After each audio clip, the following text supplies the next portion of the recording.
तो वीडियो के स्टार्टिंग पर हम जाओ चेन को देखते हैं। वो लिंजाओ को कह रहा होता है, लिंजाओ तेरी जूनियर सिस्टर की साउंड स्किल बहुत ही ज्यादा पावरफुल है, पर अनफॉर्चुनेटली वो मुझे हार्ट नहीं कर पाएगी। क्या तुझे पता है क्यों? जाओ चेन की ये बातों को सुनने के बाद ही हम लिंजाओ को देखते हैं। वो जाओ चेन के ऊपर हिप्नोटाइज स्किल यूज करते हुए कह रहा होता है, ओ तो एक मरे हुए इंसान बात कर रहा है। तभी लिंजाओ की ये बातों को सुनने के बाद ही जाओ चेन बहुत ही ज्यादा गुस्सा हो जाता है। वो दांत पीसते हुए कह रहा होता है, चल मैं तुझे एक बात बताता हूँ, मैं अभी केयरलेस था और मैं मेरे दुश्मन को अभी अंडरस्टिमेट किया था, पर क्या तुझे पता है लॉन्ली फेरी ने मुझे अप्रिशिएट किया है, जो ब्यूटी की लिस्ट पे टॉप 3 पे आती है। उसने मुझे उसकी इमोर्टल डिमोनिक आर्ट टेक्निक को लर्न करने का मौका दिया है, जिसके वजह से मेरे स्पिरिचुअल रूट और बॉडी पूरी तरह से ट्रांसफॉर्म हो चुका है। तो इसीलिए जब तक मेरा सोल इमोर्टल है तब तक मुझे जितना भी गहरा इंजरी हो जाए वो सब कुछ ऑटोमेटिकली हील हो जाएगा। तभी जाओ चैन की ये बातों को सुनने के बाद ही लिंजा थोड़ा शॉक हो जाता है। वो शॉक होते कह रहा होता है, क्या तू लॉन्ली फेरी के साथ डेटिंग कर रहा है?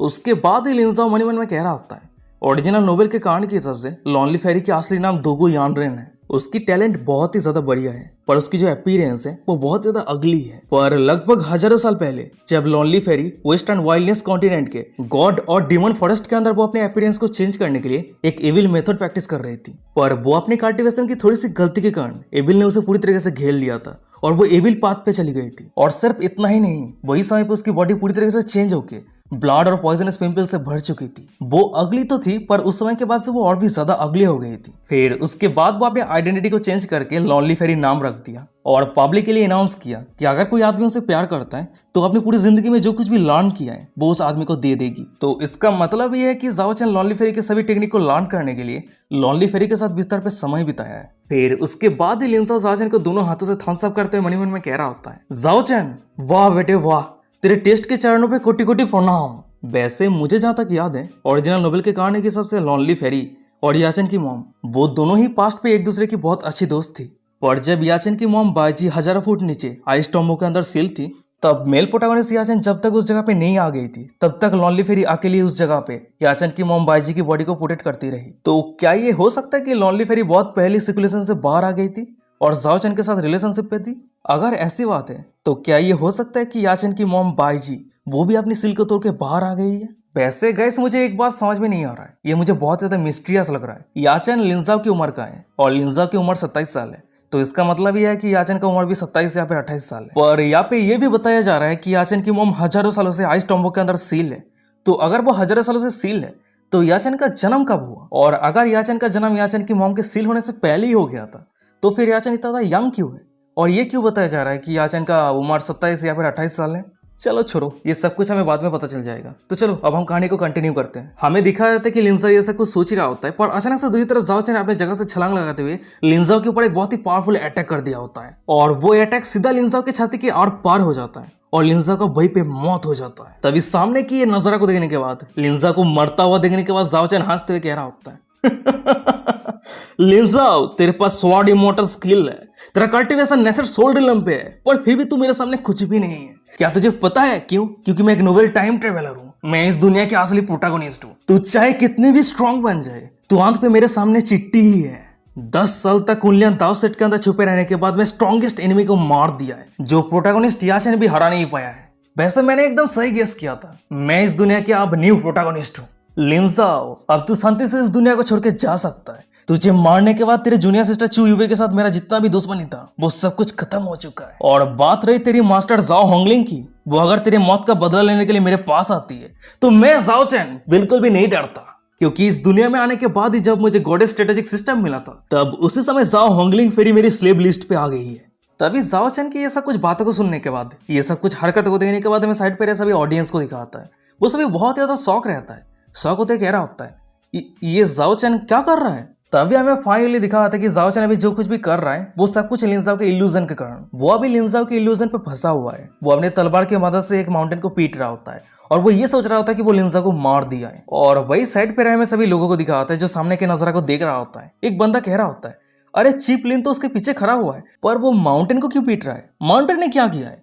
ये बातों को सुनने के बाद एक दूसरा बंदा कह रहा होता है, हे भगवान ये बहुत ज्यादा एम्बेरसिंग है। चिहांग स्वॉर्ड हाउस और किंगडम सेट के सभी फीमेल डिसाइपल ये सब कुछ देख रही है, कोई जाके जाओ चैन को रोको। तभी उस सभी के साइड पर हमें लिंजाओ के थर्ड जूनियर सिस्टर युवे को दिखाती है, वो भी सामने के नजरा को देख रही होती है। वो सामने के नजरा को देखते हुए मनी मन में कह रही होती है, बिग ब्रदर की मेथड मुझे बहुत ज्यादा कंफ्यूजिंग लग रही है। मैं नहीं जानती कि मैं बिग ब्रदर को कब कैचअप कर पाऊंगी, पर ये सब कुछ मैटर नहीं करती है। अगर मैं इस समय सक्सेसफुली सीनियर ब्रदर को सभी से छीन पाती हूँ तो आने वाले फ्यूचर में मैं बिग ब्रदर को हर दिन देख पाऊंगी। और बात रही सीनियर ब्रदर की ये सब कुछ मेथड की, तो आने वाले फ्यूचर में मैं धीरे धीरे ये सब कुछ सीख लूंगी। यूवे ये सब कुछ सोच रही होती है, पर अचानक समय दिखा आता है कि उसके पीछे चियांग स्वॉर्ड और उसके सेंटेस लिन तियानजिन आ गई होती है। फिर वो यूवे को कह रही होती है, फेरी चू, मैं उम्मीद नहीं कर पाई थी कि आपके सीनियर ब्रदर के पास स्ट्रॉन्ग स्वॉर्डमैनशिप के साथ ही साथ इतने अच्छे हिप्नोटिक इल्यूजन टेक्निक भी है। ये सच में बहुत ज्यादा अमेजिंग है। तभी ये बातों को सुनने के बाद ही हम यूवे को देखते हैं। वो लिन तियानजिन की तरफ गौर से देख रही होती है। उसके बाद ही वो अचानक से अपनी गंभीर आवाज में कह रही होती है, मेरी सीनियर ब्रदर चाहे जितना भी चार्मिंग हो और जितना भी स्ट्रांग हो, वो अंत पे मेरी बिग ब्रदर ही रहेगा। तो ये सब कुछ मैटर को लेकर सेंटेंस को चिंता करने की कोई जरूरत ही नहीं है। तभी यूवे की ये बातों को सुनने के बाद लिन तियानजिन थोड़ी कंफ्यूज हो जाती है, पर जब उसे समझ में आती है कि यूवे क्या कहने की कोशिश कर रही है, वो स्माइल करते हुए यूवे को कह रही होती है, फेरी चू, अब मुझे गलत समझ रही है। मुझे आदमी पसंद नहीं है और मैं ना ही कोई आदमी के साथ रोमांटिक फीलिंग्स रखने का इच्छा रखती हूँ। तभी लिन तियानजिन की ये बातों को सुनने के बाद हमें यूवे को दिखाती है। वो पहले तो कंफ्यूज रहती है, पर जब उसे रियलाइज होती है वो बहुत ज्यादा शॉक हो जाती है, बहुत ज्यादा एम्बेरस हो जाती है। उसके बाद ही वो तेजी के रफ्तार के साथ लिन तियानजिन से दूर चली जाती है। वो बहुत ज्यादा एम्बेरस रहती है। वो अपने दोनों हाथों से अपनी बॉडी को ढकते हुए मनी मन में कह रही होती है, ओह, तो ये औरत एक लेस्बियन है, मुझे उससे दूर रहने की जरूरत है। मेरी बॉडी को बिग ब्रदर के अलावा और किसी को भी टच करने का परमिशन नहीं है, यहाँ तक कि सीनियर सिस्टर योरोंग और जूनियर सिस्टर लुयान भी नहीं। तभी सीन शिफ्ट होता है, दूसरी तरफ लिन जाओ को दिखाता है। वो जाओ चैन की ये सब कुछ कांड को और नहीं दिख पाता है। फिर वो जाओ चैन के ऊपर अपना हिप्नोटाइज स्किल को डीएक्टिवेट करते हुए पीछे से कह रहा होता है, हे जाओ चैन, तुम मेरे साथ फाइट कब करेगा। तभी लिंजाओ की ये बातों को सुनने के बाद जाओ चैन बहुत ही ज्यादा शॉक हो जाता है। वो अचानक से पीछे मुड़ते हुए लिंजाओ को चिल्लाते हुए कह रहा होता है, इम्पॉसिबल, ये पूरी तरीके से इम्पॉसिबल है। लिंजाओ, मैंने तुझे अभी भी मार दिया है, तू बात कैसे कर सकता है। तभी जाओ चैन की ये बातों को सुनने के बाद हम लिंजाओ को देखते हैं। वो अपनी गंभीर आवाज में कह रहा होता है, ओ, तो तूने मुझे इल्यूजन पे मार दिया है। अच्छा ठीक है, तू पीछे देख, देख तूने किसको मारा है। तभी ये बातों को सुनने के बाद हम जाओ चैन को देखते हैं। वो पीछे मुड़ के देखता है तो उसे पता चलता है कि वो अपने तलवार की मदद से माउंटेन को गड्ढा कर दिया है। और पीछे की ये नजारा को देखने के बाद जाओ चैन शौक होते हुए मन में कह रहा होता है, तो मैं इतने लंबे समय से बेकार अपनी तलवार चला रहा था। नहीं, मैं भी केयरलेस था। मैं अभी जिस बंदे को फेस कर रहा हूँ वो मेल प्रोटैगनिस्ट याचन को हराने का क्षमता रखता है। ये बंदा बहुत ही ज्यादा टेरिफाइंग है। चाहे कुछ भी हो जाए, आज मुझे इस बंदे को मारना ही होगा, तभी जाके मैं फ्यूचर में शांति से रह सकता हूँ। फिर उसके बाद ही वो ये सब कुछ सोचते हुए लिंजा को कह रहा होता है, लिंजाओ, वैसे मुझे नहीं पता कि तू मेरे ऊपर किस तरह के एविल मैजिक यूज किया है, पर एक स्वॉर्ड कल्टीवेटर होने के नाते क्या तू मेरे साथ फेयर फाइट करने का हिम्मत कर सकता है। फिर उसके बाद ही जाओ चैन अपने तलवार को आगे करते हुए लिंजाओ के साथ फाइट करने के लिए तैयार हो जाता है। तभी हम दूसरी तरफ लिंजाओ को देखते हैं। वो नीची नजरों से जाओ चैन की तरफ देख रहा होता है। वो ऐसा देख रहा होता है कि जाओ चैन कोई चिट्टी है। तभी लिंजाओ की ये नजरा को देखने के बाद जाओ चैन तो बहुत ज्यादा गुस्सा हो जाता है। वो चिल्लाते हुए कह रहा होता है, तू मेरी तरफ ऐसे क्यों देख रहा है, क्या तू मुझे नीचा दिखा रहा है। ये बातों को सुनने के बाद ही लिंजाओ अपने गंभीर आवाज में कह रहा होता है, अच्छा ठीक है, तू तेरे स्वॉर्ड निकल, मैं तुझे कुछ लेसन सिखाने वाला हूँ, पर हाँ ये ध्यान में रखना, ये तेरे लिए लास्ट लेसन होने वाला है।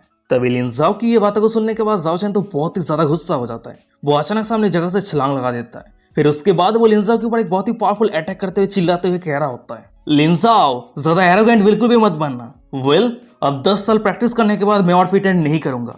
आज मैं सभी को दिखाने वाला हूँ मेरा असली स्ट्रेंथ क्या है। फिर उसके बाद ही हमें दिखाते कि जाओ चैन के उस अटैक के कारण उस जगह पे एक बहुत ही पावरफुल टॉर्नेडो अपेयर हो जाता है और वही टॉर्नेडो के अंदर से बहुत सारे स्वॉर्ड स्लैश बाहर आके लिंजा के ऊपर अटैक करने के लिए आगे बढ़ रहा होता है।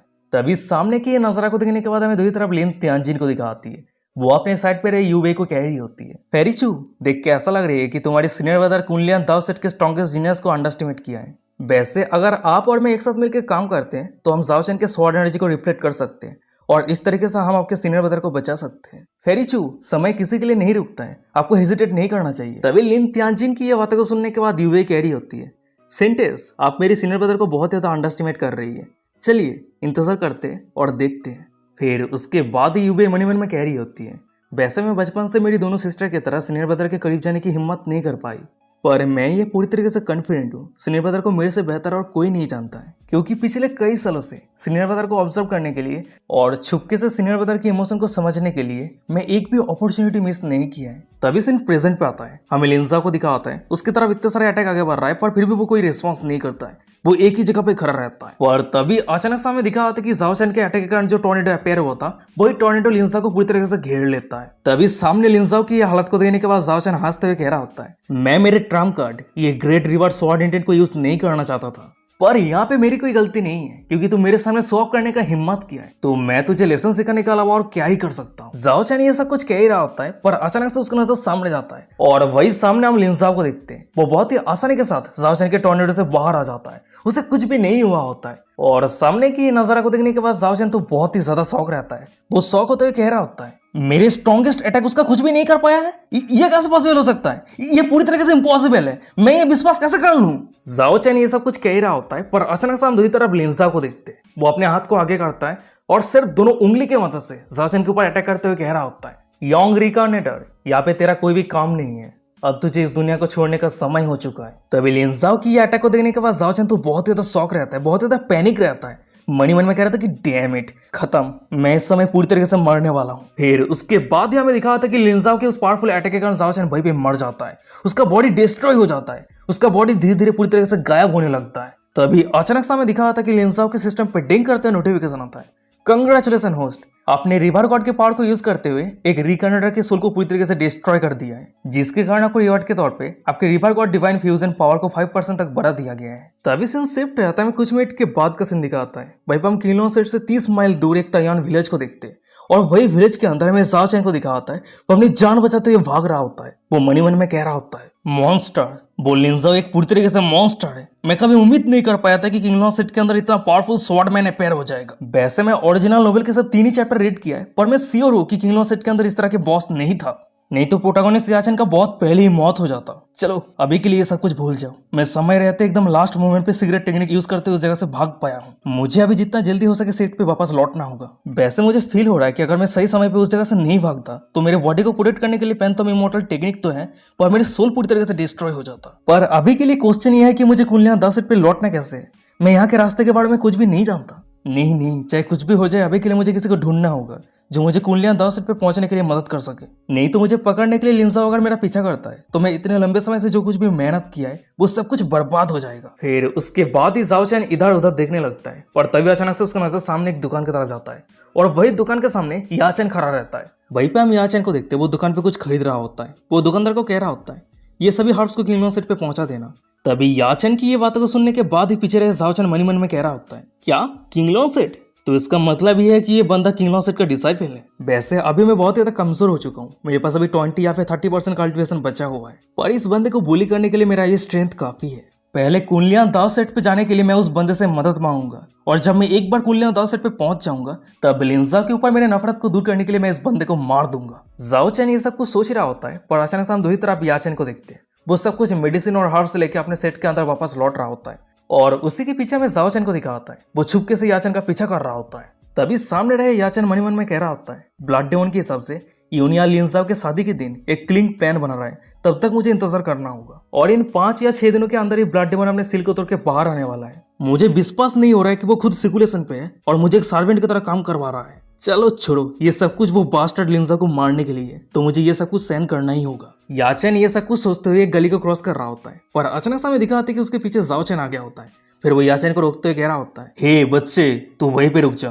तभी जाओ चैन की ये बातों को सुनने के बाद हम याचन को देखते, वो पीछे मुड़ते हुए अपनी गंभीर आवाज में जाओ चैन को पोलाइटली कह रहा होता है सर, क्या आप मेरे साथ बात कर रहे हैं। ये बातों को सुनने के बाद जाओ चैन कह रहा होता है बकवास बातें, इतना क्वेश्चन क्यों। मेरा नाम जाओ चैन है, मैं कुंडलियां 10 सेट के जीनियस डिसाइपल हूँ। मैं इस रास्ते से गुजर रहा था पर मैं थोड़ा बहुत भटक चुका हूँ, तो इसीलिए तुम मुझे कुंडलियां 10 सेट पे जाने के लिए रास्ता दिखाओ। जब मैं एक बार कुंडलियां 10 सेट पे पहुंच जाऊंगा मैं तुम्हें बहुत ही बढ़िया रिवॉर्ड दूंगा। तभी जाओ चैन की ये सब कुछ बातों को सुनने के बाद याचन तो बहुत ही ज्यादा गुस्सा हो जाता है। वो दांत पीसते हुए मन में कह रहा होता है जब से मैंने कल्टीवेट करना शुरू किया है तब से सिलोन पिक के वो बास्टर्ड लिंजाओ के अलावा कोई भी नहीं है जो मेरे साथ एरोगेंटली बात करने का हिम्मत भी कर सके। फिर उसके बाद ही याचन ये सब कुछ सोचते हुए गुस्से में जाओ चैन को मिडिल फिंगर दिखाते हुए चिल्लाते हुए कह रहा होता है डैम इट, पूरे किंगलॉन सेट के अंदर लिंजाओ के अलावा किसी को भी मेरे सामने एरोगेंट एक्ट करने का परमिशन नहीं है। याचन ये सब कुछ कह ही रहा होता है पर अचानक से उसे कुछ रियलाइज होता है और ये रियलाइज होती वो मन में कह रहा होता है अरे रुक जाओ, मैं ये क्यों कह रहा हूँ कि लिंजाओ मेरे सामने एरोगेंटली एक्ट कर सकता है। क्या मैंने ऑलरेडी मान लिया है कि वो बास्टर्ड मुझे सरपास कर दिया है। चलो भूल जाओ, अभी के लिए मेरे सामने रहे इस बच्चे को डील करता हूँ। फिर उसके बाद ही वो जाओ चैन को कह रहा होता है हे, क्या तुझे पता है मैं कौन हूँ। तभी याचन की ये बातों को सुनने के बाद ही हम जाओ चैन को देखते हैं, वो अपने पास से तलवार निकाल लिया होता है। फिर वो अपने गंभीर आवाज में याचन को कह रहा होता है एक चिट्ठी का नाम जान के क्या फायदा, चल कुनलियान दाव सेट के रास्ता दिखाने के लिए मुझे फॉलो कर, नहीं तो आज यहीं पे तेरा मौत होने वाला है। तभी जाओ चैन की ये बातों को सुनने के बाद याचन कुछ कहने जाता है पर वो पेंडिंग पड़ जाता है। उसके बाद वो मन ही मन में कह रहा होता है, डैम इट, ये तो मेरा लाइन है। फिर तभी अचानक से वो अपने पास से तलवार निकल के जाओ चैन को 2 हिस्सों में बांट देता है और जाओ चैन का वहीं पे पूरी तरीके से मौत हो जाता है। वहीं पे जाओ चैन मरते हुए मन ही मन में कह रहा होता है, किंगलॉ सेट के हैंडीमैन डिसेबल का स्ट्रेंथ असल में लिंसाओ के बराबर है। इस किंगलॉ सेट के सभी मेंबर किस तरह के मॉन्स्टर है। अगर मुझे पहले से पता होता तो मास्टर के 300 किलो की वाइफ के साथ बिस्तर पे करने के बाद मुझे उस जगह से भाग जाना चाहिए था। और अगर मैं उस जगह से भाग जाता तो मास्टर को पता नहीं चलता कि उसकी वाइफ के साथ मेरा कुछ चक्कर चल रहा है और वो किंगलॉ सेट पे आने के लिए मुझे फोर्स नहीं करता और ना ही मुझे किंगलॉ सेट की ये दोनों मॉन्स्टर से इनकाउंटर करना पड़ता। फिर उसके बाद ही जाओ चैन ये सब कुछ सोचते हुए अपना दम तोड़ देता है, वो पूरी तरीके से मर जाता है और इस तरीके से ये एक रिकर्नेटर का एग्जिस्टेंस इस दुनिया से पूरी तरीके से गायब हो जाता है। तभी सामने की नजरा को देखने के बाद जाओ चैन को मरता हुआ देखने के बाद याचन कह रहा होता है, बेंचो ये बंदा ऐसे चिल्ला रहा था, मैं सोच रहा था कि कोई पावरफुल कैरेक्टर होगा पर ये बंदा तो अंदर से पूरी तरीके से खाली है, वो मेरे एक अटैक को भी सहन नहीं कर पाया। फिर उसके बाद ही अचानक से हम याचन को देखते हैं, वो खुद के ऊपर प्राउड फील करते हुए अपनी छाती को चौड़ा करते हुए कह रहा होता है तो इसका मतलब यह है कि मैं याचन, मैं अभी भी इनविंसिबल हूँ। तभी सीन शिफ्ट होता है क्यूलियन सेट को दिखाता है और वहीं पे हम थर्ड जेनरेशन यूवे को देखते हैं। वो सीधा लिंजाओ के पास दौड़ के आती है और लिंजाओ को हग कर लेती है। तभी लिंजाओ कह रहा होता है, आने वाले फ्यूचर में तुम्हें योरोंग और लुयन के जैसा ही तुम्हारी सीनियर ब्रदर के करीब रहना चाहिए। और हाँ यूवे, तुम बहुत पहले चू फैमिली से अलग हो चुकी हो, तो इस जाओ चैन के लिए तुम्हें चिंता करने की कोई जरूरत ही नहीं है। लिंजाओ ये सब कुछ कह ही रहा होता है पर अचानक से लिंजाओ के पीछे से कोई कह रहा होता है, चीप लिन, आपने लास्ट पे जाओ चैन के ऊपर जो धर्मा स्वॉर्ड एनर्जी यूज किया है, अगर जाओ चैन भाग भी जाता है तब फिर भी कुछ समय के बाद उसका मौत हो जाएगा। तभी ये बातों को सुनने के बाद लिंजाओ जब पीछे मुड़ के देखता है तो उसे पता चलता है कि ये बातें कहने वाला कोई और नहीं बल्कि लिन तियानजिन रहती है। और लिन तियानजिन को देखने के बाद लिंजाओ मन ही मन में कह रहा होता है, क्या लिन तियानजिन, वैसे इसकी ओरिजिनल स्टोरी लाइन क्या है? मुझे जहां तक पता है ओरिजिनल नोवेल पे चिहांग स्वॉर्ड और उसकी सेंटेस लिन तियानजिन के बारे में ज्यादा कुछ डिटेल्स में बताया नहीं गया है, पर मुझे इतना पता है कि ये औरत एविल को बहुत ज्यादा नफरत करती है और इसकी जो कैरेक्टर है बहुत ज्यादा नोबेल है। वैसे अगर मैं लिन तियानजिन को मेरी वाइफ बोइनिंग के साथ कंपेयर करता हूँ तो दोनों का ही कैरेक्टर बहुत ज्यादा कोल्ड है, पर बोइनिंग अंदर से सॉफ्ट और जेंटल है और वही दूसरी तरफ लिन तियानजिन पूरी तरीके से अलग है, वो बहुत ज्यादा एरोगेंट है, वो किसी की भी ऑर्डर को नहीं मानती है। वैसे ओरिजिनल नोवेल पे ये लड़की मेल प्रोटोगोनिस्ट याचन को एडमायर करती थी पर वो अपनी एडमायरेशन को क्लियरली याचन के सामने कभी भी एक्सप्रेस नहीं किया था क्योंकि लिन तियानजिन एक एरोगेंट कैरेक्टर है। पर चाहे जो भी हो, मुझे इस औरत के साथ दोस्ती बनाने की जरूरत है क्योंकि ओरिजिनल नोवेल पे जब 8 ग्रेड डेमन सेट किंगलॉ सेट के ऊपर अटैक किया था तब उस समय लिन तियानजिन किंगलॉ सेट को सपोर्ट करने के लिए वो अपनी मास्टर से मदद मांगी थी पर उसकी मास्टर ने मदद करने से ना कर दिया था, पर फिर भी वो अकेली अपने कुछ डिसेबल को लेकर किंगलॉ सेट को प्रोटेक्ट करने के लिए आ गई थी और इस तरह से किंगलॉ सेट को डिफेंड करने के लिए उसकी बहुत बड़ी रोल थी। फिर उसके बाद हम लिंजाओ को देखते हैं, वो ये सब कुछ सोचते हुए इनोसेंट एक्ट करते हुए लिन तियानजिन को कह रहा होता है, क्या मैंने जाओ चैन को मार दिया है? ये कैसे हो सकता है? सेंड लेडी, क्या आप मुझे दोषी ठहराने का कोशिश कर रही है? यहाँ पे जितने सारे लोग हैं सभी ने देखा है कि जाओ चैन ने पहले मुझे प्रोवोक किया था तो मैंने उसे फाइट पे हरा दिया है और वो भाग गया, मैंने उसे कभी भी चोट नहीं पहुंचाया। तभी लिंजाओ की ये बातों को सुनने के बाद लिन तियानजिन स्माइल करते हुए कह रही होती है, अच्छा ठीक है, हम अभी के लिए सब कुछ को लेकर बात नहीं करते हैं। फिर उसके बाद ही वो अपने साइड पर चियांग स्वॉर्ड और उसके डिसेबल को कह रही होती है, जूनियर सिस्टर, मास्टर ने चीप लिन के लिए जो गिफ्ट तैयार किया है वो जल्दी से लेके आओ। तभी लिन तियानजिन की ये बातों को सुनने के बाद लिंजाओ का नजर अपने साइड पे थर्ड जूनियर सिस्टर यूवे की तरफ जाता है और वहीं पे हमें थर्ड जूनियर सिस्टर यूवे को दिखाती है, वो एक सीरियस फेस बना के खड़ी रहती है और अपनी थर्ड जूनियर सिस्टर की ये हालत को देखने के बाद लिंजाओ लिन तियानजिन को कह रहा होता है, अच्छा ठीक है, इसकी कोई जरूरत नहीं है, इस गिफ्ट के मैटर को लेकर हम बाद में बात करेंगे। अच्छा ठीक है, चिहांग स्वॉर्ड और उसके सभी ब्यूटीफुल फेरीज रेस्ट करने के लिए मुझे फॉलो कीजिए। तभी लिंजाओ की ये बातों को सुनने के बाद वहीं पे चियांग स्वॉर्ड और उसके जितने सारे फीमेल डिसाइपल थी वो सभी लिंजाओ की दीवानी हो जाती है। वहीं पे एक लड़की कह रही होती है, वाओ चिप लिन कितना ज्यादा जेंटल है। वहीं पे एक दूसरी लड़की कह रही होती है, अगर मुझे इस तरह के एक हस्बैंड मिल जाए तो मुझे जिंदगी में और कुछ भी नहीं चाहिए। तभी सीन शिफ्ट हो जाता है, मैं कुछ मिनट के बाद का सीन दिखाता है। वहीं पे हम लिंजा और यूवे को देखते हैं, वो दोनों अकेला माउंटेन गेट के सामने खड़ा रहता है। तभी लिंजाओ कह रहा होता है, ओ हाँ यूबे, मुझे माफ कर देना, तुम्हारी सीनियर ब्रदर तुमसे ये पूछना हमेशा भूल जाता है। मेरे और तुम्हारी सीनियर सिस्टर योरोंग की शादी को लेकर मास्टर ने जो मेंशन किया था, इस शादी को लेकर तुम्हें कोई ऑब्जेक्शन तो नहीं है ना? लिंजाओ की ये बातों को सुनने के बाद यूबे स्माइल करते हुए कह रही होती है, नहीं सीनियर ब्रदर, आप मुझे गलत समझ रहे हैं, मैं आपको बहुत ही ज्यादा एडमायर करती हूँ पर उसके साथ ही साथ मैं सीनियर सिस्टर योरोंग को भी एडमायर करती हूँ। मैं आपको सिर्फ ऑल द बेस्ट विश करती हूँ, मैं उम्मीद करती हूँ कि आप दोनों हमेशा खुशी रहेंगे। तभी यूबे की ये बातों को सुनने के बाद लिंजाओ कह रहा होता है, अगर ऐसी बात है तो बहुत ही बढ़िया। पर तभी अचानक से लिंजाओ चुप हो जाता है। वो कुछ समय चुप रहने के बाद वो यूवे को फिर से कह रहा होता है, तो अगर तुम्हारी सीनियर ब्रदर तुम्हारी सीनियर सिस्टर योरोंग को शादी करता है, क्या तुम सही टाइम पे वेडिंग बैंक्वेट को पार्टिसिपेट करने के लिए आओगी?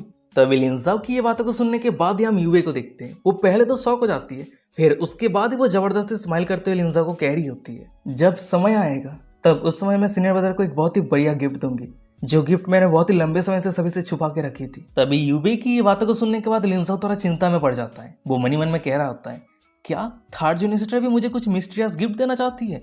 ये थर्ड जूनियर सिस्टर यूवे और फोर्थ जूनियर सिस्टर लुयान, ये दोनों क्या प्लान कर रही है? फिर उसके बाद ही लिंजाओ ये सब कुछ सोचते हुए कुलियान दाओसेट के सभी डिसाइबल को संभालने के लिए चला जाता है, और वही दूसरी तरफ यूवे चियांग स्वाडोस के सभी फीमेल डिसाइबल को रेस्ट करने के लिए लेके चली जाती है। फिर उसके बाद ही लिंजाओ मनी मन में कह रहा होता है, इवनिंग पे कुलियान दाओसेट और चियांग स्वाडोस के आने के बाद ही बाकी के जितने सारे फर्स्ट क्लास इथोरिया सेक्ट है वो सभी एक एक करके आना शुरू कर देता है। और वही दूसरी तरफ बात रही थर्ड जूनियर सिस्टर यूवे की, जो एक 17 साल की लड़की है, वो सिर्फ अकेली जितने सारे गेस्ट आए उस सभी को प्रॉपर मैनर के साथ वेलकम करना शुरू कर दिया है। उसकी व्यवहार और ऑरा को देख के हर कोई कह सकता है कि वो एक प्रॉपर मैच्योर वुमेन है। देखते देखते 10 साल गुजर चुका है। अगर मैं ध्यान से याद करूं तो मैं यूवे के साथ प्राइवेटली कभी बात ही नहीं किया है। ये नहीं है कि मैं उसे पसंद नहीं करता हूँ, सिर्फ बात यह है कि वो बहुत ज्यादा काइंड और जेंटल है, और उस समय मैं विलेन का रोल प्ले कर रहा था, तो इसीलिए मैं थर्ड जूनियर सिस्टर को थोड़ा सा भी चोट नहीं पहुंचाना चाहता था। पर अगर अब मैं ये देखूं तो थर्ड जूनियर सिस्टर सच में ग्रो हो चुकी है, एक प्रॉपर लेडी बन चुकी है। लिंजाओ ये सब कुछ सोच ही रहा होता है,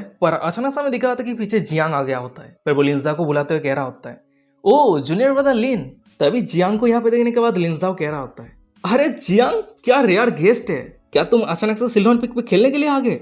मैंने जूनियर ब्रदर जू से सुना था कि तुम रिसेंटली अभी सिकुलेशन पे हो और बड़ा कुछ प्रिपेयर कर रही हो। ये बातों को सुनने के बाद जियांग कह रहा होता है, चलो अभी के लिए ये सब कुछ छोड़ो, ये सब कुछ अभी के लिए इंपॉर्टेंट नहीं है। वैसे जूनियर ब्रदर लिन, बचपन से तुम मेरे से कुछ ना कुछ तरीके से कनेक्ट हो, और कल तुम्हारी शादी है, तो इसलिए आज मैं एडवांस पे तुम्हें एक बहुत ही बड़ा गिफ्ट देना चाहता हूँ। तभी जियांग की ये बातों को सुनने के बाद लिंसाओ बहुत ही ज्यादा शौक हो जाता है। वो शौक होते करते कि क्या, व्हाट द हेल, कल मेरा शादी है क्या? ऑलरेडी ये सेटल हो चुका है? ये बातों को सुनने के बाद जियांग कह रहा होता है, हाँ ये डिसाइड हो चुका है, 1 घंटा पहले सिख मास्टर और सभी एल्डर मिलके ये डिसाइड किया है। वैसे मार्शल आर्ट जाओ तुम्हें इन्फॉर्म क्यों नहीं किया? जियांग की ये बातों को सुनने के बाद लिंजाओ कह रहा होता है, ओ अच्छा ऐसी बात है क्या? वैसे सुने बात है जियांग, क्या तुम्हें पता है मैरिज डिस्कशन के समय एल्डर सुमे की एटीट्यूड कैसे थी? ये बातों को सुनने के बाद जियांग कह रहा होता है, वेल अगर बात करें एल्डर सुमे की एटीट्यूड की तो मास्टर ने मुझे कुछ कहा था। ये बातों को सुनने के बाद लिंजाओ तो बहुत ज्यादा पैनिक होने लगता है। वो हड़बड़ी के साथ कह रहा होता है, क्या सच में? मुझे और भी डिटेल्स में बताओ। ये बातों को सुनने के बाद जियांग कह रहा होता है, मास्टर कह रहा था कि एल्डर सुमे मार्शल आर्ट जाओ के साथ मैरिज को लेकर बहुत ही लंबे समय तक आर्ग्यू किया है, पर अंत पे 6 सेंट के डिसीजन के कारण ये मैरिज कंफर्म हो चुका है, और मैरिज कंफर्म होने के बाद ही एल्डर सुमे रोते हुए उस जगह से चली गई थी। तभी जियांग की ये बातों को सुनने के बाद लिंजाओ मनी मन में कह रहा होता है, अगर मेरे कल शादी है तो सही है, पर उससे पहले आज रात मुझे फिर से एल्डर सुमे और वुइनिंग को शांत करवाने की जरूरत है। फिर उसके बाद ही लिंजाओ ये सब कुछ सोचते हुए अपने तलवार पे चढ़ के फिंगिंग पिक की तरफ जाने के लिए निकल जाता है। तभी लिंजाओ को वहां से जाता हुआ देखने के बाद जियांग कह रहा होता है, जूनियर ब्रदर लिन, तुम कहाँ जा रहे हो? अभी तक मैंने तुम्हें वेडिंग गिफ्ट नहीं दिया है। ये बातों को सुनने के बाद लिंजाओ कह रहा होता है, ब्रदर जियांग अभी इतना भी लेट नहीं हुआ है, तो ये गिफ्ट तुम मुझे कल वेडिंग बैंक्वेट पे दे देना, ठीक है? फिर उसके बाद ही लिंजाओ उस जगह से चला जाता है। तभी लिंजाओ के वहां से जाने के बाद ही जियांग खुद ही खुद से कह रहा होता है, जूनियर ब्रदर लिन, आने वाले कुछ दिन में मेरे लास्ट स्वॉर्ड टेक्निक को प्रैक्टिस करने वाला हूँ, जो मेरे लिए बहुत ज्यादा क्रिटिकल मोमेंट रहेगा। ओरिजिनल नोवेल की कहानी की हिसाब से बहुत जल्द तियानोन ब्लड डेमन के साथ मेरा भी मौत होने वाला है, तो इसीलिए मुझे डर है कि मेरे साथ तुम्हारी मुलाकात और कभी नहीं होगा। पर मैं तुम्हें जो गिफ्ट देना चाहता हूँ ये बहुत ज्यादा प्रीसियस है। जब तक मैं तुम्हें पर्सनली तुम्हारे हाथों पे सौंप नहीं देता हूँ तब तक मेरा चिंता कभी खत्म नहीं होगा। तभी सीन शिफ्ट होता है, हमें फिंगिंग पिक के साइड हॉल को दिखाता है, और वही हॉल के अंदर हमें एल्डर सुमे को दिखाती है। वो बहुत ज्यादा गुस्से में रहती है। वो गुस्सा करते हुए चिल्लाते हुए कह रही होती है, ये कुछ ज्यादा ही हो गया, मैं उसकी सीनियर सिस्टर हूँ, पर वो मुझे इतना नीचा कैसे दिखा सकती है? ये जाओ होंगलिंग सच में मुझे बहुत ही ज्यादा गुस्सा दिला रही है। वैसे जूनियर सिस्टर जाओ होंगलिंग लिंजाओ को बहुत ही ज्यादा प्यार करती है, यहाँ तक कि मास्टर और डिसाइपल के लाइन को भी क्रॉस करने वाले थे, पर उससे पहले मैंने लिंजाओ को जूनियर सिस्टर जाओ होंगलिंग से छीन लिया है। जिस आदमी को उसने अपनी पूरी प्यार से पला है, उस आदमी के साथ मैंने इतना कुछ किया है। वैसे अगर ये जूनियर सिस्टर जाओ होंगलिंग को पता चल जाती है तो वो कैसे रिएक्ट करेगी? उस दिन लिंजाओ मेरे ऊपर कितना पागल था। अगर जूनियर सिस्टर जाओ होंगलिंग अपनी खुद की आंखों से देखती तो उसकी एक्सप्रेशन देखने लायक थी। एल्डर सुमे ये सब कुछ सोच ही रही होती है, पर अचानक से हमें दिखा था कि उस जगह पे एक डिसाइपल आ गया होता है। फिर वो एल्डर सुमे को कह रही होती है, मास्टर चीप लिन आया है, वो सीनियर सिस्टर बोइनिंग से मिलना चाहता है। ये बातों को सुनने के बाद एल्डर सुमे कह रही होती है, अच्छा ठीक है, बोइनिंग मेरे साथ ही है तो उसे अंदर आने के लिए कहो। पर तभी अचानक से एल्डर सुमे की दिल बहुत जोर से धड़कने लगती है। वो मनी मन में कह रही होती है, ये बहुत ही ज्यादा अजीब बात है, लिंजाओ के नाम को सुनने के बाद मेरी दिल इतनी जोर से धड़क क्यों रही है? मैं उसे लेके परवाह क्यों कर रही हूँ? नहीं, लिंजाओ सिर्फ एक टूल है। मैं उसे टूल के तौर पे यूज करके जाओ होंगलिंग को बुली करूंगी। पर फिर भी मैं जो कुछ भी कर रही हूँ, क्या ये सब कुछ सही है? वो ये सब कुछ सोच ही रही होती है, पर अचानक से हमें दिखा होता है कि इस रूम के अंदर लिंजाओ एंटर करता है। फिर वो ग्रीट करते हुए कह रहा होता है लिंजाओ हेलो एल्डर सू। पर तभी अचानक से उन दोनों को ये उसी दिन की बातें याद आने लगता है, कैसे उन दोनों ने बिना कपड़ों के वो सब कुछ काम किया था। एकदम क्लियर सीन उन दोनों के दिमाग में घूम रहा होता है और वही कारण वो दोनों ही वहीं पे चुप हो जाता है। वो दोनों ही बहुत ज्यादा एम्बेरस हो जाता है। पर तभी अचानक से चुप्पी को तोड़ते हुए एल्डर सुमे ब्लास्टिंग करते हुए लिंजा को कह रही होती है, लिंजा कल तुम शादी करने जा रहे हो, पर तुम आज अभी भी वोइनिंग से मिलना चाहते हो? तो तुम सच में कुछ हो? तभी ये बातों को सुनने के बाद हम लिंजा को देखते हैं। वो अपने पास से व्हाइट मोजे को निकाल लिया होता है और वो एल्डर सुमे के सामने रखते हुए कह रहा होता है, सुमे ये सच है कि मैं बोइनिंग से मिलने के लिए यहाँ पे आया हूँ, पर यह भी सच है कि मैं तुमसे बात करने के लिए यहाँ पे आया हूँ। फिर उसके बाद लिंजा अपने हाथ पे रहे उस मोजे को एल्डर सुमे के पैरों पे पहनाने लगता है। पर तभी अचानक से उस रूम के बाहर बोइनिंग आ जाती है। फिर वो एल्डर सुमे को कह रही होती है, मास्टर क्या सिनेरवादा लिन आपके साथ है? ये बातों को सुनने के बाद हम एल्डर सुमे को देखते हैं। वो लिंजा को पकड़ने के बाद लिंजा के फेस को अपनी दोनों संतरे के बीच में घुसा देती है। तभी एल्डर सुमे की एक्शन को देखने के बाद लिंजा पहले तो कुछ नहीं कहता है, पर वो अचानक से एल्डर सुमे से दूर जाते हुए कह रहा होता है, सुमे हम अभी ये सब कुछ नहीं कर सकते। तभी लिंजाओ की ये बातों को सुनने के बाद ही एल्डर सुमे लिंजाओ के कॉलर को पकड़ने के बाद लिंजाओ को अपनी गोद पे बैठा लेती है। उसके बाद ही वो धीमी साथ में लिंजाओ को कह रही होती है, लिंजाओ तुम्हारी बातों का मतलब क्या है? तुम सिर्फ चुपचाप तुम्हारी मार्शल आर्ट नहीं तुम्हारी बिग सिस्टर की बातों को सुनो। अगर बोइनिंग अंदर आना चाहती है तो उसे अंदर आने दो, और वैसे भी हम दोनों के सामने एक पर्दा है, तो अगर वो अंदर आ भी जाती है तो वो नहीं देख पाएगी कि बेडरूम के अंदर हम दोनों क्या कर रहे हैं। वो दोनों ये सब कुछ बातें कर ही रहा होता है, पर अचानक से हमें दिखा होता है कि उन दोनों के पर्दे के सामने वोइनिंग आ जाती है। तभी वोइनिंग की नजर पर्दे के पीछे रहे अपने मास्टर की तरफ जाती है और वहीं पे हमें उसकी मास्टर को दिखा आती है। वो अपनी फेस को दूसरी तरफ करके लेटी रहती है और वहीं पे अपने मास्टर की ये हालत को देखने के बाद वोइनिंग ब्लास्टिंग करते हुए मन ही मन में कह रही होती है, पता नहीं क्यों पर मुझे महसूस हो रही है कि मास्टर के साथ कोई है। और वही बोइनिंग के सामने में एल्डर सुमे को दिखाती है। वो लिंजा को अपने दोनों संतरे के बीच में घुसा लिया होता है। देख के ऐसा लग रहा होता है कि एल्डर सुमे लिंजा को बच्चे की तरह अपने दूध पिला रही है। तभी पर्दे के पीछे हमें बोइनिंग को दिखाती है। वो अपने सामने अनक्लियर नजरा को देखने के बाद ब्लास्टिंग करते हुए मन में कह रही होती है, मास्टर सालों से सिंगल है, तो क्या ये हो सकती है कि मास्टर आज नहीं ये नहीं हो सकती है। मास्टर अपने बेडरूम पे मेरे अलावा और किसी को भी एंटर करने का परमिशन नहीं देती है, तो फिर मास्टर के बेडरूम पे कोई और कैसे रह सकता है? डैम इट, मैं मास्टर को लेके ये सब कुछ भावना कैसे रख सकती हूँ? उसके बाद ही वो एल्डर सुमे को ग्रीट करते हुए कह रही होती है, मास्टर मैं आपको ग्रीट करती हूँ। तभी बोइनिंग की ये बातों को सुनने के बाद हम एल्डर सुमे को देखते हैं। वो थोड़ी सी अपने बिस्तर से उठते हुए कह रही होती है, ओ बोइनिंग तो तुम आई हो? ये बातों को सुनने के बाद बोइनिंग कह रही होती है, हाँ मास्टर मैं आई हूँ। वैसे मास्टर क्या आप सही है? क्या मैं आपको सर्व करूँ? उसके बाद ही बोइनिंग मन में कह रही होती है, मास्टर की बातों को सुनकर लग रही है कि उसकी कंडीशन सही नहीं है। देख के ऐसा लग रही है कि मास्टर कोई सीरियस इंटरनल इंजरी सफर किया है। तभी बोइनिंग की ये बातों को सुनने के बाद पर्दे के पीछे रहे में एल्डर सुमे को दिखाती है। वो अपनी कांपती आवाज में कह रही होती है, अच्छा ठीक है मेरी प्यारी डिसाइपल, तुम अंदर आ सकती हो। तभी एल्डर सुमे की ये कांपती आवाज को सुनने के बाद बोइनिंग तो और भी ज्यादा शॉक हो जाती है। वो मन ही मन में कह रही होती है, नहीं आज मास्टर के साथ जरूर कुछ गलत है। वैसे मेरी एक जूनियर सिस्टर कह रही थी कि मास्टर सिनेरवादा लिन के मैरिज को रोकने के लिए मार्शल आर्ट जाओ के साथ फाइट किया है, आर्ग्यू किया है। तो क्या ये हो सकती है कि मास्टर बहुत ज्यादा गुस्सा होने के कारण उसकी इंटरनल इंजरी हो गई है? बोइनिंग ये सब कुछ सोच रही होती है, पर अचानक से पर्दे के पीछे रहे एल्डर सुमे अपनी कांपती आवाज में कह रही होती है, बोइनिंग अगर तुम्हें कहने के लिए कुछ भी नहीं है तो तुम अभी जा सकती हो। अभी कल्टिवेट करते समय मुझे कुछ प्रॉब्लम हो गई थी, पर अब मैं सही हूँ, ठीक है तो तुम जा सकती हो। वहीं पे एल्डर सुमे की ये बातों को सुनने के बाद बोइनिंग कह रही होती है, मास्टर मैंने सुना कि सिनेरवादा लिन आपके प्लेस पे आया था, क्या आपको पता है कि वो अभी कहाँ पे है? ये बातों को सुनने के बाद एल्डर सुमे कह रही होती है, ओ क्या तुम लिंजा के बारे में बात कर रही हो? ये बातों को सुनने के बाद बोइनिंग कह रही होती है, हाँ। तभी बोइनिंग की ये बातों को सुनने के बाद एल्डर सुमे गुस्सा करते हुए कह रही होती है, वो लिंजा एक हार्टलेस पर्सन है, वो कल एक दूसरी औरत से शादी करने जा रहा है।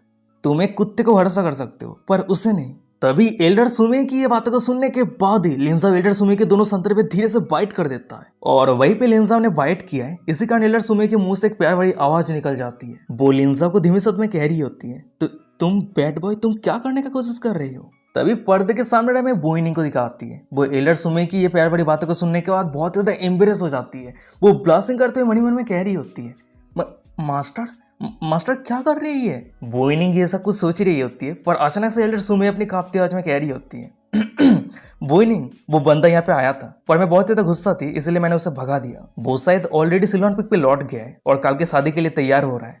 वो तुम्हें याद क्यों करेगा? तभी एल्डर सुमे की ये बातों को सुनने के बाद बोइनिंग चिल्लाते हुए कह रही होती है, नहीं, श्रीनिवास लिन इस तरह के इंसान है ही नहीं। भाई पे बोइनिंग की ये बातों को सुनने के बाद एल्डर सुमे कह रही होती है, अच्छा तो फिर क्या तुम मुझे बता सकते हो कि वो किस तरह के पर्सन है?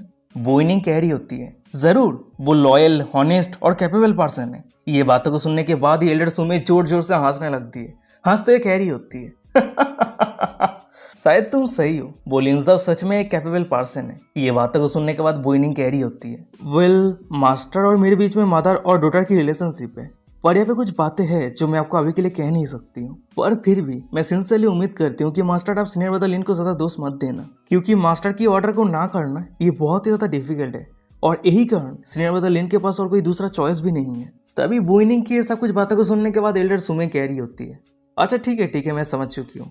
वैसे बोइनिंग, कल उसका शादी है, क्या तुम उसके शादी पे पार्टिसिपेट करने के लिए कल जाओगी? बोइनिंग अपनी गंभीर आवाज में कह रही होती है, नहीं जाऊंगी। ये बातों को सुनने के बाद एल्डर सुमे कह रही होती है, अच्छा पर क्यों नहीं जाओगी? ये बातों को सुनने के बाद बोइनिंग कह रही होती है, क्योंकि मैं जानती हूँ कि श्रीनिवास लिन क्या सोच रहा है, पर मुझे डर है कि जब समय आएगा वो अपने इमोशन को कंट्रोल नहीं कर पाएगा।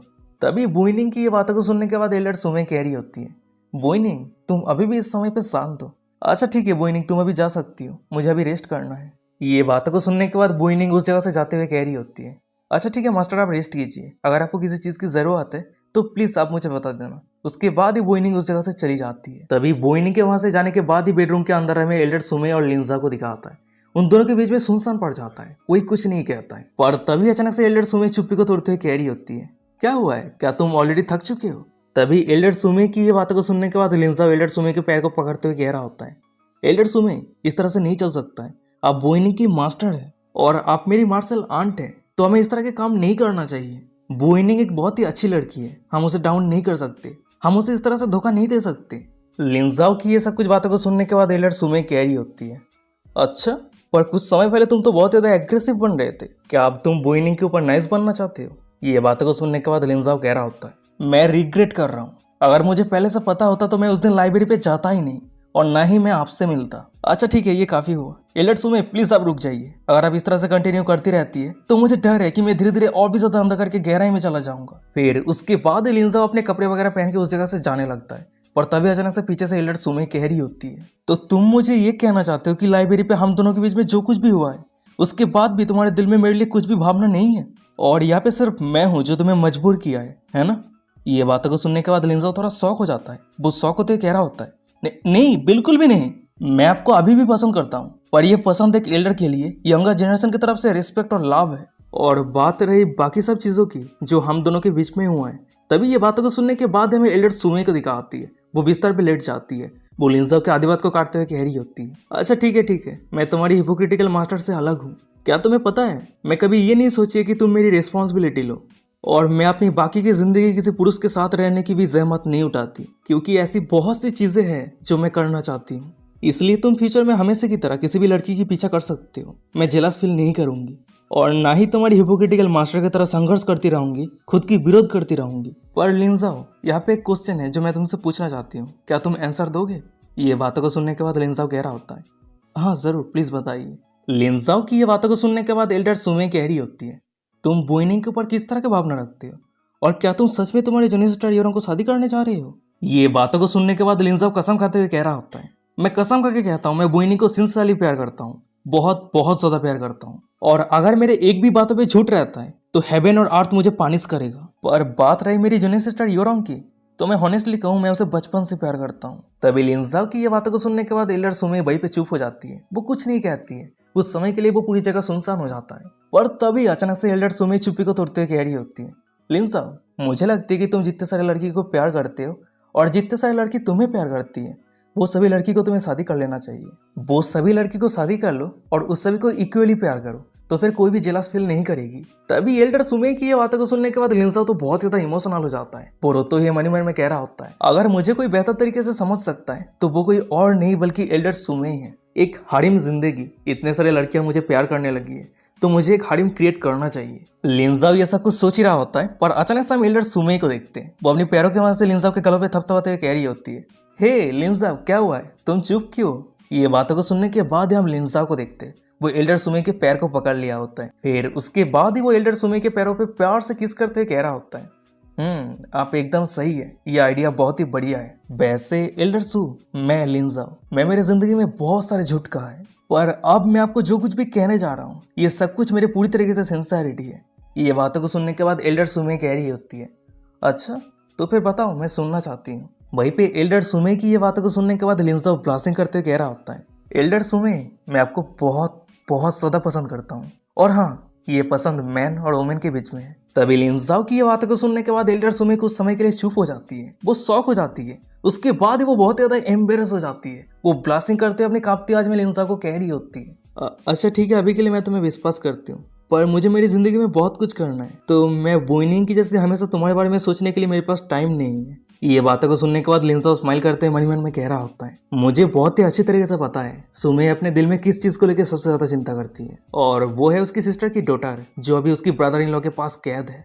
फिर उसके बाद ही लिंजा ये सब कुछ सोचते हुए एल्डर सुमे को कह रहा होता है, तो क्या फिर मैं पूछ सकता हूँ कि एल्डर सुमे उस दिन लाइब्रेरी पे क्यों गई थी?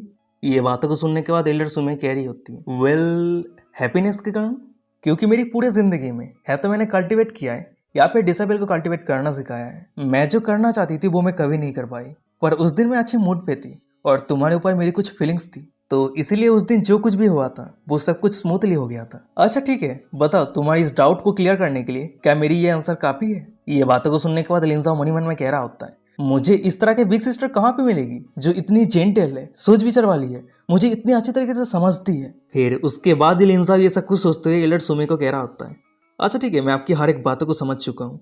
उसके बाद ही लिंजा एल्डर सुमे के कपड़े को धीरे धीरे उतारते हुए कह रहा होता है, सुमे, अभी कुछ घंटा बचा हुआ है, तो क्या हम कंटिन्यू करें? ये बातों को सुनने के बाद एल्डर सुमे कह रही होती है, अच्छा ठीक है लिन, पर उससे पहले मैं तुम्हें कुछ पूछना चाहती हूँ। अगर तुम और मैं हम दोनों के रिलेशनशिप को शुरू से शुरू करते हैं, क्या तुम अभी भी यही फील करोगे कि मैं तुम्हें फोर्स कर रही हूँ? ये बातों को सुनने के बाद लिंजा कह रहा होता है, नहीं, बिल्कुल भी नहीं, तुम ये सब कुछ सोच कैसे सकती हो? फिर उसके बाद ही लिंजा उन दोनों के बेडरूम के अंदर रहे कैंडल को बुझा देता है। फिर वो दोनों धीरे धीरे एक दूसरे के कपड़े को उतार के एक दूसरे के गहरे प्रेम में खो जाता है। वहीं पे लिंजा सुमे के साथ बिस्तर पे वो सब कुछ प्यार भरी काम करते हुए मन में कह रहा होता है, वही नहीं, मुझे माफ कर देना, सुमे के साथ ही मेरी लास्ट टाइम है। जब तक सब कुछ सही नहीं हो जाता है, हमारे रिलेशनशिप क्लियर नहीं हो जाता है, तब तक मैं सुमे के साथ आगे और इस तरह की सिचुएशन फेस कभी नहीं करूंगा। और गाइज यही पे आज का एपिसोड खत्म हो जाता है। वीडियो कैसा लगा मुझे कमेंट करके जरूर बताना। अगर ये सीरीज अच्छा लग रहा है तो क्या कर रहे हो यार, चैनल को सब्सक्राइब कर दो जिसने अभी तक नहीं किया है, क्योंकि हमारे 1 लाख सब्सक्राइबर होने में बहुत ही ज्यादा करीब है, बहुत ज्यादा। और हाँ, ये जो सीरीज है ना, अगर आपको पसंद आ रहा है तो लाइक करना और अपने दोस्तों के साथ शेयर करना, क्योंकि ये सीरीज पे पोटेंशियल है और भी इंटरेस्टिंग हो सकता है। तो आगे जो एपिसोड आने वाला है उस पर हमें लिंजा और गो एरोंग की शादी देखने को मिलेगा, सेकेंड जूनियर सिस्टर के साथ लिंजा की शादी देखने को मिलेगा।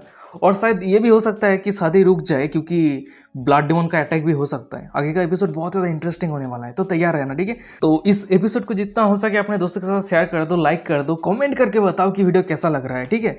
तो चलो आज का एपिसोड ये पे खत्म करते हैं। और हाँ, अभी तक हमारे इंस्टाग्राम पे फॉलो नहीं किया तो वीडियो के डिस्क्रिप्शन में मिल जाएगा, फॉलो कर लेना। और अभी तक हमारे टेलीग्राम को भी ज्वाइन नहीं किया तो टेलीग्राम पे जाके सर्च कर लेना @Mr. Giant Enemy, सब स्मॉल लेटर पे होगा और कोई भी गैप नहीं होगा। @Mr. Giant Enemy, कोई भी गैप नहीं होगा, सीधा सर्च कर लेना, ज्वाइन हो जाना। एकदम ऑफिशियल चैनल है, 6000 सब्सक्राइबर फॉलोअर कंप्लीट होने वाला है, तो जाके फॉलो कर लेना, ज्वाइन कर लेना। तो चलो आज का एपिसोड ये भी खत्म करते हैं, मिलते कोई और एक इंटरेस्टिंग एपिसोड के साथ, तब तक के लिए साइनोरा, बाय बाय, टाटा।